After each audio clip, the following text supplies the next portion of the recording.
Hey guys, what's going on? This is Tyson from Frost Creek, and if you're stuck in the house like we are, we're looking for some fun activities all the time to just keep us occupied, and we're going to put together some recipes that children and adults, anybody can enjoy. Everybody can find something to do to participate. We're going to make some grilled cheese and tomato soup first. Then after that, we're going to have breakfast items, interesting cookies that we're going to do a little bit later, and dinner as well. So it should be a fun time. Come along with us, and we're going to make something fun. All right, so to make our super simple tomato soup and grilled cheese, we have some stuff that you may or may not have lying around your house. I've got some skim mozzarella cheese. This is not fresh mozzarella cheese. Fresh mozzarella is going to be a little bit wet for this preparation. And this guy has a really nice sort of melty Monterey Jack quality to it, which is good because this is Colby Jack here. You could use cheddar. You could certainly use American cheese if you wanted to.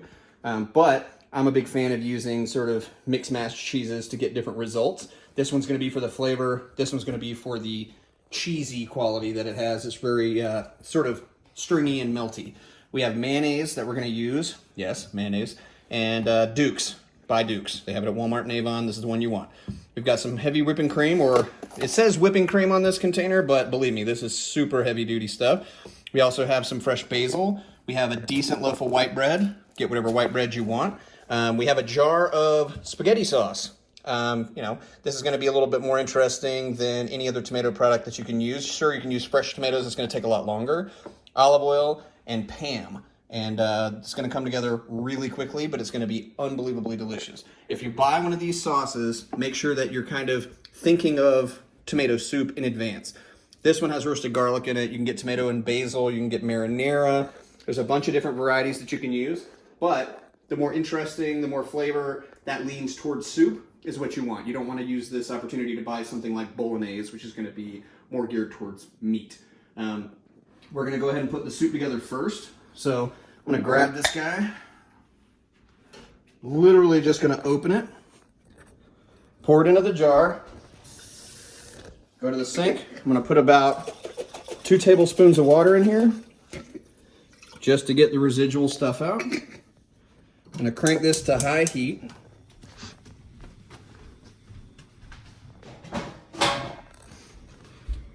And then I'm going to go ahead from the jump and add the heavy cream. So the heavy cream, you add it to your liking. If you like soup super creamy, then go ahead and add a bunch.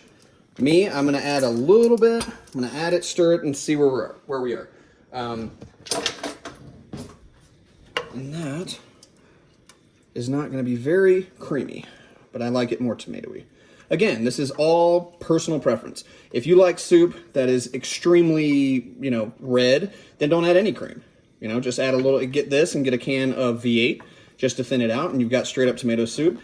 Again, this is not gourmet from scratch stuff. This is used stuff that's in your cabinet while you can't go outside stuff.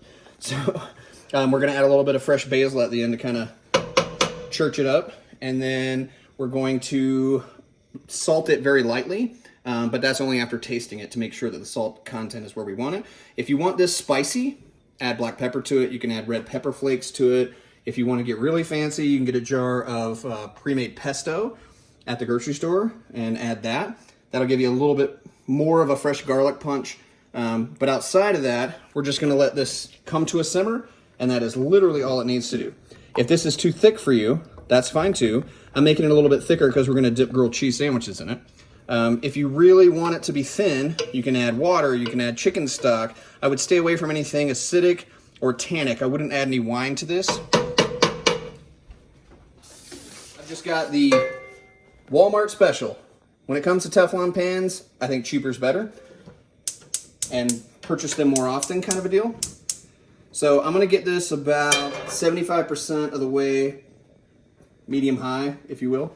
And then we're going to go ahead and start putting together some grilled cheese sandwiches.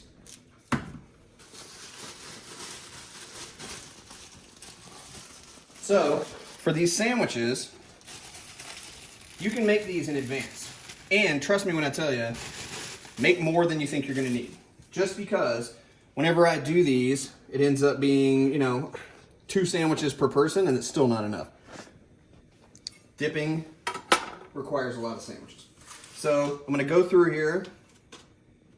I'm going to cover this with mozzarella. And again, some of these are top pieces. You could go, you know, super old school and do olive oil, canola oil, butter, whatever you want to use when it comes to the actual pan itself. But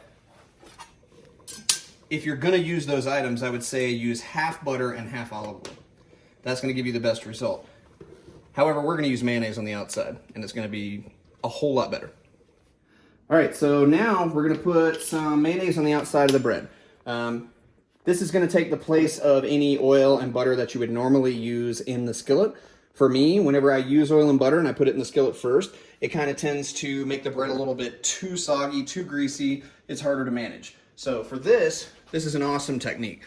You can use mayonnaise by itself like we're going to do. If you really want to jazz it up and make it an extra special grilled cheese sandwich, you can take powdered Parmesan or Romano cheese and add it to this. We're going to just take a little bit and spread it on the outside. Don't freak out, all this is going to cook away.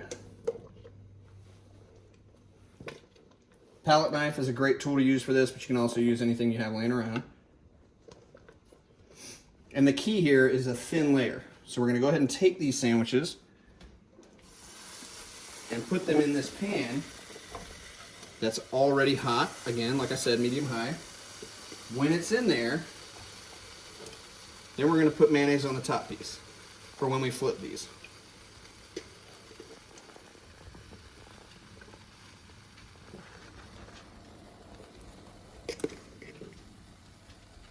All this is going to cook away.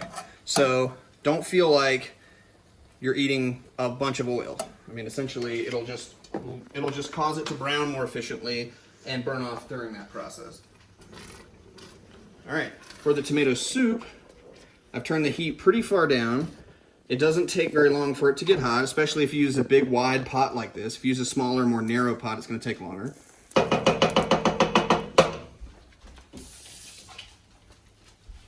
And at this point, this soup's pretty hot. So I'm going to take this entire package of fresh basil. You could chiffonade this or shred it or chop it fine if you wanted to add a little bit of punch at the very, very end. But for me, it seems like it does kind of the same thing if I just add it whole. So I'll take this guy, all right? This whole thing of basil, I'm just going to kind of bruise it. Not really going to tear it or chop it, and I'm going to add it whole. That way, it flavors what we have here, but I don't end up with a bunch of little pieces in my soup. And if you think in advance, can this be that easy? Yeah, it's really that easy. Tomato product, a little bit of cream, a little bit of basil, done.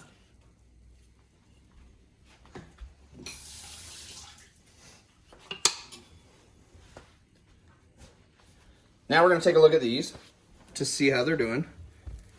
You can just do the, hey, how you doing, check. And she's good. If you want to do these a bunch in advance, then you can do them to this stage where you get a nice even brown on the outside. I'm going to turn that down just a little bit. If you get a nice crust on the outside, and then put them on a cookie sheet, right? So you can make 10 of them, 12 of them, 15 of them, doesn't matter. Once you have them all on a cookie sheet and they're nice and crusty on the outside, and you've got an oven preheated to 350, you can throw them in the oven and warm them all back up after they've gotten cold. So it's a much more efficient way of managing the fact that, like I said before, tons of people are going to want these. You can cut these into sticks, like we're going to do, and that's going to make them very easy to dip in the soup. Remember, when you're using Teflon, you want to try and use something that's either really thin metal or you want to use wooden. Absolutely. Rubber spatulas, if they're heat resistant, that works too. But we're going to use a fish spatula, and that's curved, as you can see here. And what that's going to do is help me get underneath that sandwich to flip it without chipping the Teflon. That's the last thing you want to do, is ruin your pan. It's going to happen eventually. That's why I buy the cheaper ones, and I swear by them.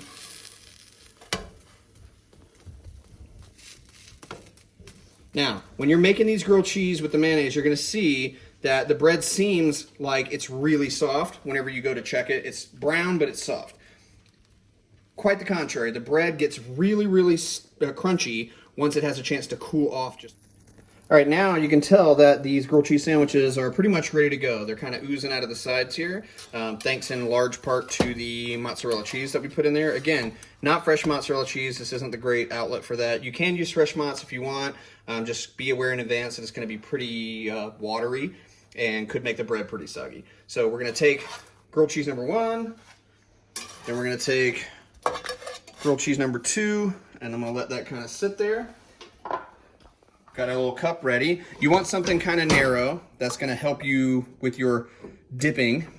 And I'm just going to grab around this fresh basil. If a little bit of the fresh basil gets in there, you can either keep it or pop it right out.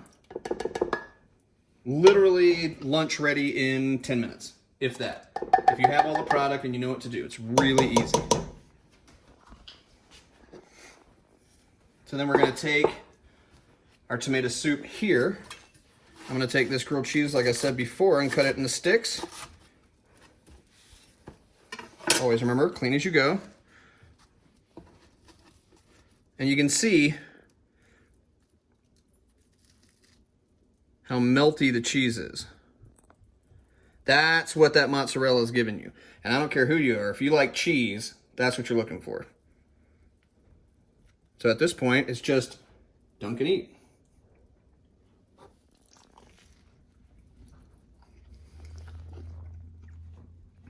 Phenomenal. Super easy to do. If you want to make the grilled cheeses in advance, like I said, go ahead and make 10 of them, 20 of them, doesn't matter. If you want to make more soup, more cans, more cream, more jars, that's all you have to do. And if you really want to get fancy with it, again, like I said, use pesto in the soup. You can put a little bit of prosciutto, salami, mortadella, something like that on the sandwich. And that's really all there is to it. And we'll see you for the next one, guys. Hope you enjoyed.